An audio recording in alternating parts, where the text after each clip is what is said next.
ইসরায়েলের Tel Aviv শহরে ক্ষেপণাস্ত্র ছুড়েছে ইয়েমেন। তেল আবিবের একটি পার্কে ক্ষেপণাস্ত্রটি আঘাত করেছে বলে আল জাজিরার প্রতিবেদনে জানানো হয়েছে।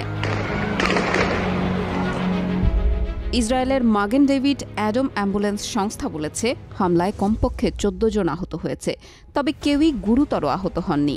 ভাঙা কাচের আঘাতে অনেকে আহত হয়েছেন। এর আগে ফিলিস্তিনের শেহাব ও কুদস সংবাদ সংস্থা বলেছে, এই হামলায় কমপক্ষে ১১ জন আহত হয়েছে। সামাজিক যোগাযোগ মাধ্যম এক্সে দেওয়া এক পোস্টে ইসরায়েলি পুলিশ বলেছে, হামলাস্থলে পুলিশ ও বোমা বিশেষজ্ঞ দল কাজ করছে। এলাকাবাসীকে নিরাপদে থাকতে নির্দেশনা দেওয়া হয়েছে। এর আগে গত ১৯ ডিসেম্বর ভোরের দিকে ইয়েমেনের সামরিক স্থাপনায় হামলা চালানোর কথা জানায় ইসরায়েলি সামরিক বাহিনী। হুথি বিদ্রোহীদের ক্ষেপণাস্ত্র নিক্ষেপের পাল্টা হিসেবে এই হামলা চালানো হয়েছে বলে দাবি করে ইসরায়েল। ইয়েমেনের সংবাদ মাধ্যমগুলো জানিয়েছে, সেদিনের হামলায় কমপক্ষে ৯ জন নিহত হয়েছেন।